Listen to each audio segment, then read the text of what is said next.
In the fall of 1773, the British government hits on what it thinks will be a way of taxing the colonies that they will actually welcome.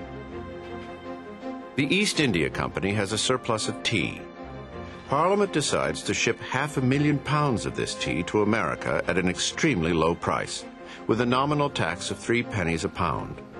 The colonists, they reason, could not possibly object to paying less for their tea.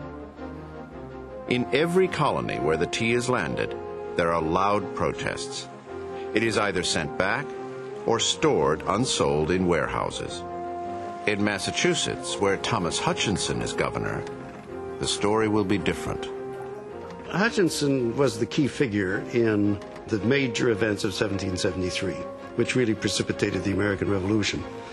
And I think it's fair, it's not an exaggeration to say that if he had acted differently, I'd have a different passport. November 28, 1773. The first ship loaded with East India tea arrives in Boston Harbor. By law, the tea tax must be paid within 3 weeks.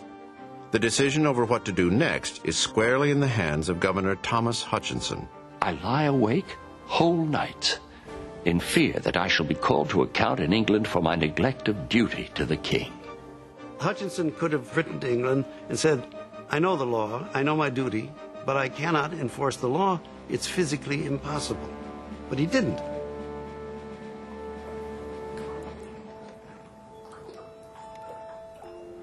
It's a standoff between the radicals. We dare you to have this tea unloaded. We're strong enough, we're powerful enough now, we're organized enough to make a power play against you. And Hutchinson, who says, you will not humiliate me, you will not defy English law like this. I will see this tea unloaded and delivered as it should be. Then, on December 16th, 1773, the day the tax must be paid, a group of men dressed up as Mohawk Indians dumped 340 chests of tea into Boston Harbor.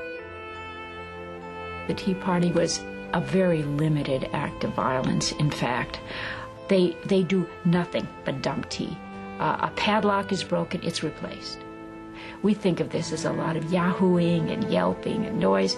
It was just sort of ploop, ploop, ploop. They were very, very careful to keep this from getting out of hand. We're all throwing the tea overboard. We catch someone in our party trying to stuff some of the tea into his pockets. He is stripped of his booty and his clothes, and we send him home naked, in disgrace. Then we went home, in an orderly fashion.